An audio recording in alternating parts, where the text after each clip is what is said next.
Assalamualaikum warahmatullahi wabarakatuh. Jadi kali ini saya akan mensimulasikan prototipe dari aplikasi Quick, yaitu aplikasi pelaporan khusus untuk keadaan darurat di sekolah. Oke, pertama kita akan mendarat di onboarding. Kemudian saya get started dan akan pindah ke page login. Di sini ada kolom email. Saya adalah tampilan saat sedang mengisi kolomnya. Kemudian buttonnya akan berubah menjadi aktif, yang sebelumnya disable. Kemudian bisa login dan akan langsung masuk ke homepage. Di homepage ada header, profile, kemudian ada emergency button.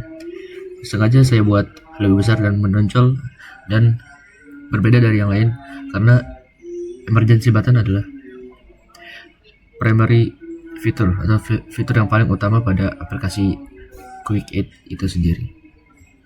Jadi akan memudahkan user atau siswa saat masuk ke aplikasi. Kemudian di bawah ada Quick Help. Kemudian ada report history atau histori laporan kita yang sebelumnya. Ini yang pertama, kita masuk ke report emergency. Ketika kita mengklik buttonnya, akan muncul pop-up seperti ini di bawah, dan kita bisa mendrag ya untuk menjadikan full screen.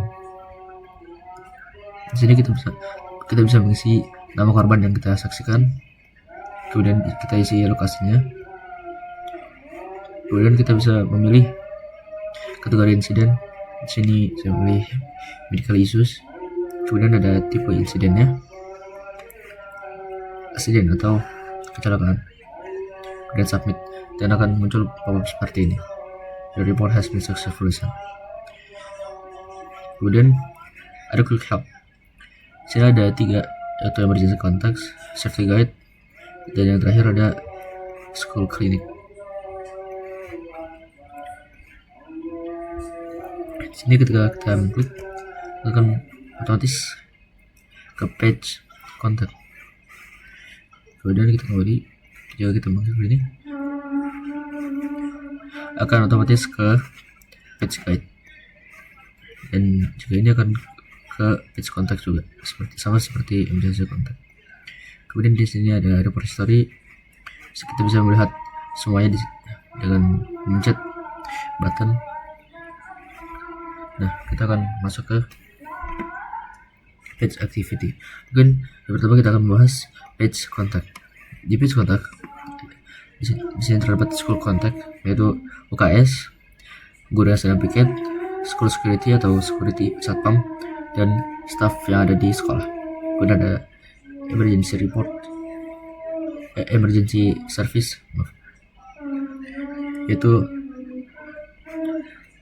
ada hospital atau rumah sakit, ada fire department atau pemadam kebakaran, ada polisi, dan yang terakhir ada emergency hotline atau layanan umum untuk keadaan darurat. Di sini ketika kita mengklik call to action yang terdapat di sini, yaitu call now, akan muncul pop-up. Di sini ada pilihan, kita ingin melanjutkan untuk memanggilnya atau cancel. Jika cancel akan kembali, jika call akan memanggil. Nah, di sini ada school gitu. Nah, ini adalah tampilan saat sudah dijawab oleh school clinic atau UKS. Di sini kita bisa mengaktifkan speaker kita agar suara terdengar lebih kencang, dan kemudian ada mute speaker kita, kemudian ada end untuk mengakhiri telepon. Ketika diklik akan berakhir. Kemudian page activity, di sini ada report history.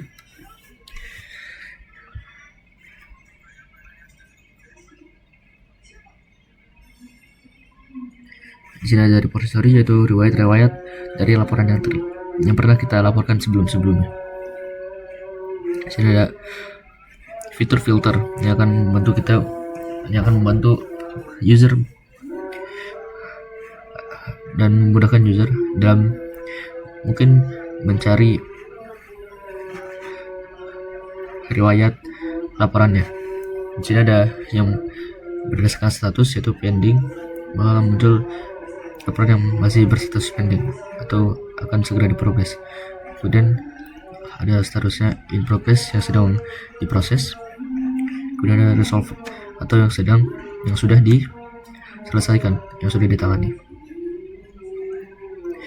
Kita mengklik view detail pada button tersebut, akan masuk ke page detail report. Di sini terdapat status dari reportnya yaitu in progress. Kemudian ada incident summary atau ringkasan dari insidennya, kategori apa, tipenya apa, nama korban siapa, lokasinya di mana, dan serta tanggal dan waktunya. Kemudian ada status timeline. Ini adalah report status tracking, itu ketika indikatornya sudah berwarna hijau berarti sudah selesai.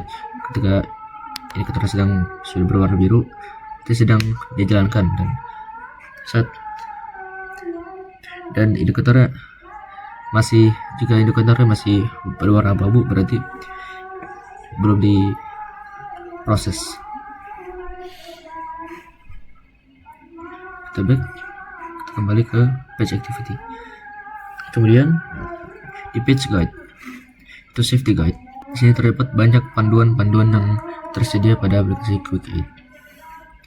Ada 6 medical situation, fire emergency, safety, school safety rules, dan terakhir ada emergency context.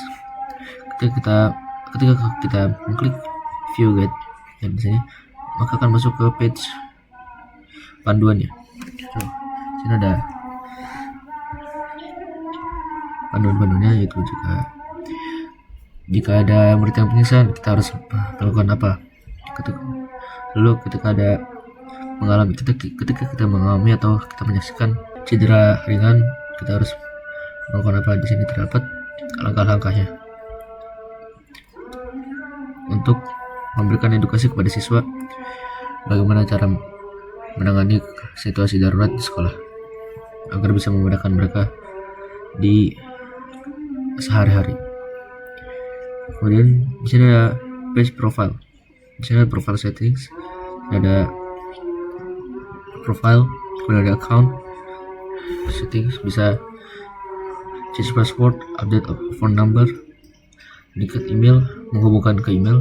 Kemudian ada navigation, privacy alerts, privacy and safety. Kemudian sini ada app settings, dark mode bisa diaktif dan dinonaktifkan. Kemudian ada language, bahasa, bisa menggunakan bahasa Inggris, bisa diklik dan saat diklik akan muncul pilihan bahasa dan versi aplikasinya. Aplikasi ini berada di versi berapa. Kemudian ketika kita ingin mengedit profilnya, user tinggal mengklik icon yang ada di sini, maka akan berpindah ke sini. Kemudian user bisa mengganti namanya, mengganti ID siswa dan mengganti kelasnya, dan serta bisa mengganti fotonya. Kita klik, ada pilihan dengan menghapus fotonya atau mengupload foto dari galeri. Kita klik, sudah. Di sini kita bisa mengganti kelas. Di sini tersedia banyak kelas yang terdapat pada sekolah tersebut. Kemudian kita bisa save perubahannya. Nah, di bawah terdapat tombol logout atau tombol keluar dari aplikasi. Jika kita mengklik, akan muncul pop-up logout. Dan are you sure you want to log out of your account? Kita mengklik cancel, akan kembali. Dan ketika kita mengklik logout, maka kita akan beralih ke page login. Mungkin segitu saja dari saya. Thank you. Assalamualaikum warahmatullahi wabarakatuh.